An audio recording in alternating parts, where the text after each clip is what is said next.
guys, what's going on, dudes? It is David here. We're back with another video. Now, in this video, guys, we shall be discussing some animated shows. Now, when it comes to animated shows, we all know the originals are the best. So Nickelodeon, Cartoon Network, and Disney, all with their old animated shows, were definitely the best of the 2000s and 1990s. Since then, I would probably say past 2015, a lot of the shows that have been on Nickelodeon, Cartoon Network, and Disney haven't really been up to par. That's why I've seen a lot of shows come back for a remake, like iCarly. It came back on Paramount Plus, and it did really, really well. Well, speaking about Nickelodeon, we're going to be talking about Nickelodeon, and today I'll be giving you my top 10 best shows of Nickelodeon, almost like Cartoon Network, real quick. Now, these top 10 shows are not really based on like how well they did viewership wise. This is based on my preference, and I want you guys to in the comments down below. Debate me. Say why you think this show should have been higher on my list, or where you think this show should have been on my list. Because this list is going to be kind of interesting. So, start off at number 10, we have Hey Arnold. Now, this show is definitely a classic when it comes to Nickelodeon. This show was on during the 1990s, introduced a lot of good characters like Arnold, obviously the football head. That's where Family Guy probably got the idea from, with Stewie. And then you got Helga, who bullied Arnold, but at the same time had feelings for him. And then you see the character development between those two all up into the end of the show, where Arnold asks Helga out, and you see them become an official couple. So, Hey Arnold, even though I didn't really get to watch it that much because I'm a late 90s baby, and it was on during like the early 1990s, it was still a very good show. And when it comes to animated shows on Nickelodeon, it's definitely one of their best, but it's at number 10. At number 9 on my list, I have My Life as a Teenage Robot. Jenny. My life is a teenage robot. This teenager that's a robot trying to live life through high school with their friends Brad and is it Tucker? I think it's Tucker, the Brad's little brother. And you see her fighting a whole lot of enemies and everything. And some of the times she gives up because she just wants to be a normal human. I think there's actually specifically an episode where she does turn into a normal human and eventually goes back into a robot. But this show, when it came on during the early 2000s, it was a very decent show, and I gotta say, the reason the reason why I have this show on my list of the top 10 is just because of the different type of thing. Because this is not a show that you would normally see when it comes to anime show. You're talking about a teenage robot living life through high school while still fighting enemies with their friends Brad, and trying to go through a whole love thing throughout the high school. So she's basically we're basically seeing her fight her enemies while she's dealing with the pressures of high school. So I guess that is kind of typical, but not really. So that's the reason why I have it number 9 on my list of the top 10 shows of Nickelodeon. Number 8 on my list, we have a classic, Chalk Zone. And this show, oh man, we got Rudy, we got I forgot the girl's name. What was it? Penny? I think her name is Penny. I completely forgot. But Chalk Zone had one of the best theme songs that Nickelodeon has to this day. No matter how old the show is, it has one of the best theme songs I've ever listened to when it comes to theme songs out of Cartoon Network, Nickelodeon, or Disney. Chalk Zone's definitely one of the best theme songs up there. And like I said, the characters, Rudy, you got Penny. I'm pretty sure that's her name is. If I'm wrong, tell me in the comments down below, please, guys. And then, obviously, like Chalk Zone, basically, he's trying to escape the world where, at the beginning, he was getting bullied by a certain guy, and he escaped the world. He used the magic chalk to get to the world. And then he continues on throughout the show, like, going on to there, like, battling his enemies that in drawn form from real life version, or the show version to the cartoon, to the Chalk World, basically. That's what it's called, the Chalk World. I don't know why I couldn't come up with the themes. I don't know, I couldn't come up with that for this. But yeah, Chalk Zone, definitely a very good show. One of the best theme songs out there. Have it on number 8 on my list. On number 7 on my list, we have a show that recently ended, I think probably about at least 4 years ago. It was one of the longest running shows on Nickelodeon. If I honestly had to say, in terms of like actual watchableness, this show was better than SpongeBob, because SpongeBob is on my list, but SpongeBob, since a certain time, SpongeBob's been downhill for me. I mean, they created a Patrick Star show. Out of anybody you give the show Patrick Star, I mean, Patrick Star is funny, but that was the good part about it. He was funny when he was with SpongeBob. By himself, it's just kind of really weird. But enough about Patrick Star. Fairly Odd Parents, Timmy Turner, Wanda, Cosmo, Pooh, Jurgen, Wandissimo, and oh my god, Mr. Crocker. Oh, jeez. You had so many relatable characters and so many good characters you had in this game. You had Mr. Crocker's mom. You had Timmy's dad and Timmy's mom. That was their names. I'm pretty sure they really don't have any other names besides that. You had Tootie. You had the girl that Timmy had a crush on. You had Trixie. You had Vicky, Icky Vicky. You had Chip Skylark. Man, Chip Skylark back in the mid 2000s, man. Those songs of his, like My Shiny Teeth and Me and Icky Vicky, they were so good around that time for that show. But, man, I miss Fairly Odd Parents, but I'm sad to see Fairly Odd Parents end, but it did have to end. But I gotta have Fairly Odd Parents at least on number 7 on my list, but it can't be number 6, because at number 6 on my list, I have one of my favorite shows. I really wanted to put this in my top 5, but I just couldn't based off of personal preference. It is Jimmy Neutron. Jimmy Neutron, Cindy, Sheen, Libby, Carl, and then Jimmy's mom, and then you had Jimmy's dad. You had Professor Calamitous, who could never finish his experiments. You had King Goobot from the original movie where the show came from. You had Nick, who would always get injured and was basically the cool guy. You had Butch Bukowski. You had what's the robot's name? The real robot that Jimmy created that eventually moved to the moon. You have the Junk Man. I can name a whole lot of characters from each of these shows from number 7 on my list, because I just remember them so well. But the reason I have Jimmy on this list ahead of the Fairly Odd Parents, the characters, 5 or 6 characters, Jimmy, Cindy, Libby, Sheen, Carl, 5 characters, the development throughout them.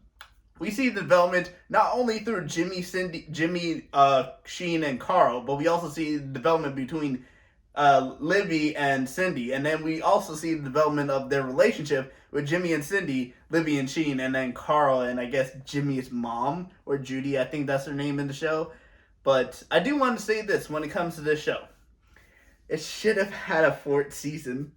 It should have had a 4th season. I'm still very upset to this day that this show never had a 4th season, and we never got to see the character development between Jimmy and Cindy, actually becoming a couple, because from what I've read, they were going to be at least a couple in the 4th season, and the 4th season never happened. If Jimmy Neutron were to get brought back, I'd definitely be down for that, as long as they pick up where the show left off, or at least go into a future episode where you see Jimmy and Cindy together, because Jimmy Neutron would probably be a good number on this list for a lot of people if they didn't create Planet Sheen, because Planet Sheen was just terrible. Planet Sheen was possibly one of the worst shows that Nickelodeon's ever had, along with Fanboy and Chum Chum, but we're not talking about least favorite top 10 or worst top 10. We're talking about the best, and I gotta have Jimmy Neutron at number 6 on my list. Now we enter the top 5 of my list for the top 10 Nickelodeon shows of all time. Number 5 on my list, and this is animated only. If I had to do live action and animated, then we can get into that, but we're going to see how this does, really. We're going to see how this does in terms of, like, the viewership. Number 5, it's the longest running show on Nickelodeon. It's still going. SpongeBob. Now, SpongeBob has obviously created a lot of good things from the show. A lot of good things that's come from the show. It's created a lot of good songs. I'm a Goofy Goober Rock, the Campfire song, The Best Day Ever, the Fun Song, Squidward, Patrick, Sandy, Mr. Krabs, SpongeBob, Plankton, Karen, which actually is a funny thing, because with the whole thing that's going on with Karen's last year, and then you look at SpongeBob, and then you look at Plankton's wife, who was actually named Karen. That's so funny considering how things turn out to be this way. But if you had to ask my honest opinion on when I think they should have ended SpongeBob, I think they should end the SpongeBob at their first movie, because I know since then they've had 2 extra movies that are like feature movies that have been like in movie theaters. They had Sponge Out of Water, and then they had Sponge on the Run. And if I had to say I've watched both of them, I'd probably say Sponge on the Run was actually good, and not Sponge on the Run, Sponge Out of Water was good, and then Sponge on the Run was basically the episode of Gary just running away, where Gary running away from SpongeBob, and SpongeBob is sad that he misses his pet snail. So, I mean, there's not really that much of a difference, so that's why SpongeBob really can't be higher on this list, because the other 4 shows, in my personal opinion, these are godlike shows. Like, these are godlike shows that created godlike moments from these shows. SpongeBob, it's definitely good, but it should have ended a while ago. Number 4 on my list, we have Gur, Dim, and Zim. Invader Zim. Now, this show made everyone fall in love with it from the first moment when you hear Gur. From the moment they introduced Gur into the show, everybody probably fell in love with the show Invader Zim. And then, Zim is like, what does the G stand for? Gur's like, I don't know. And then, on the way to Earth, Gur sings the most famous song out of Invader Zim, the Doom song. Oh man, I was singing right now, but Gur's singing for a long time, and I just want to say, the fact that Zim went from wanting to take over the planet to where he got to at the point in the last movie that they made on Netflix, Invader Zim is just a very good show. We had Dim's character development, who went from being, well, basically a crazy person to still being a crazy person, but it's actually like kind of likable now. And then Zim, and then obviously the best character of Invader Zim has to be Gur. Tacos, waffles, Gur.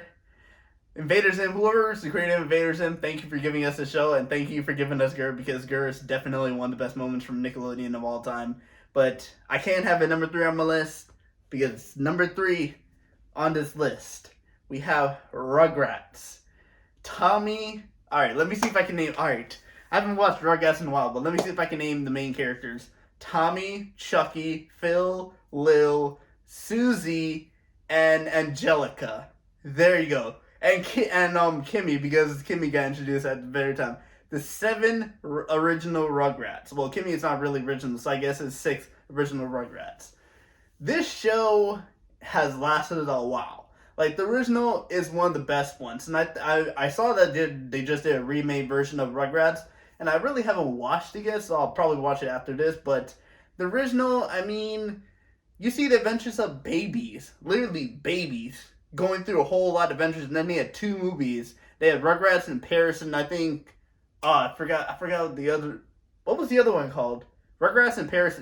The only one I can remember is Rugrats in Paris, where Chucky has a new mom, Kimmy became his sister. And then they did the spin-off show, which was All Grown Up, and I honestly gotta say, All Grown Up wasn't actually that bad, but I just like the way they did the show, because it was like it was unusual for a time, because around the 1990s you would probably never see like a show of a babies going on adventures, taking all of this with Reptar and everything like that. So I gotta give props to Rugrats, but it can't be my top 2 on this list. The final 2 shows. There are 2 shows I haven't mentioned yet that were very popular around the time when they came out. Number 2 on this list is Danny Phantom. Danny Phantom, Going Ghost. Sam, Tucker, Paulina, the pretty girl that Danny liked. Who was Valerie, the other one that Danny eventually dated. I think that was his only girlfriend besides Sam. But also, you saw Danny learning to deal with his powers when he got him, then to controlling his powers and, like saving his friends and saving his family from the enemies that he's battling, while still dealing against tough enemies like Skulker. And then in the end, you see all the ghosts come together to save the world, and it's like a cute moment, because you're just like, Danny went from fighting all these people, and now they're helping him save their world. It's just a very good moment to see in Danny Phantom, and then you see Danny and Sam, who, from the first moment, we can already tell that Sam had something for Danny. They just didn't want to say. And one of the most iconic moments from Danny Phantom is this quote: "A fake out, make out. Nobody probably, bruh, that term got used so much in Danny Phantom, it became a thing. It became a thing. And I watch Danny Phantom all the time, read back, and I'm just like, this show, there's only one problem I probably would have with the show, which is why it can't be number one, that's the way they ended it. I'm fine with the way they ended it between Sam and Danny. But Tucker becoming mayor of Amity Park, I think that was the name of I think that was the name of the town. I'm not really sure. I think it's Amity Park. I'm not really sure about this, but Tucker becoming mayor was definitely not the right call. I feel like if anything, they should have waited a couple of years before Tucker became mayor, and I don't really understand why Tucker became mayor. So that's the reason why I can't have number one on my list, because that just didn't sit right with me when they ended the show. But moving on to the final one, number one on my list, we have Sokka, Suki, Toph, Katara, Ty Lee, my favorite character in the show. I have a poster of it over there, and that is Avatar: The Last Airbender. Sokka went from being basically a sexist guy to falling in love with a girl that became the moon, to falling in love with Suki, to eventually being with Suki and being his own guy and having his own thing.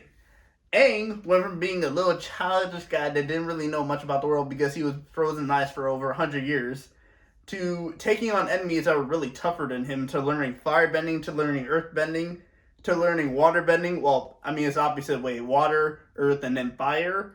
And then you see him defeat the Fire Lord in the final episode, and then he finally gets to be the one that he's wanting from the first moment of the show, which was Katara. And then you see the character development. Well, we don't really get to see it, but we know kind of what happened at the beginning of Korra. And obviously, Aang's not there in Korra. Sokka, I think, is still alive in Korra. Katara's still there. I think the only ones that have actually passed away was Aang. And that's obviously because Korra, we wouldn't have the Korra show if Aang didn't pass away. So, yeah. Avatar Airbender has a lot of great moments, and that's why I gotta have it at number one on my list for this top 10 list of Nickelodeon shows. But going on through the top 10 again, I have Hey Arnold at number 10, My Life as Teenage Robot at number 9, Chalk Zone at 8, Fairly Odd Parents at 7, Jimmy Neutron at 6, okay? SpongeBob at 5, Invader Zim 4, Rugrats 3, Danny Phantom 2, and the Avatar: The Last Airbender at number 1. But anyway, guys, I want to thank you guys for watching this video. I will see you guys all later. But anyway, guys, I will see you guys all later. Peace.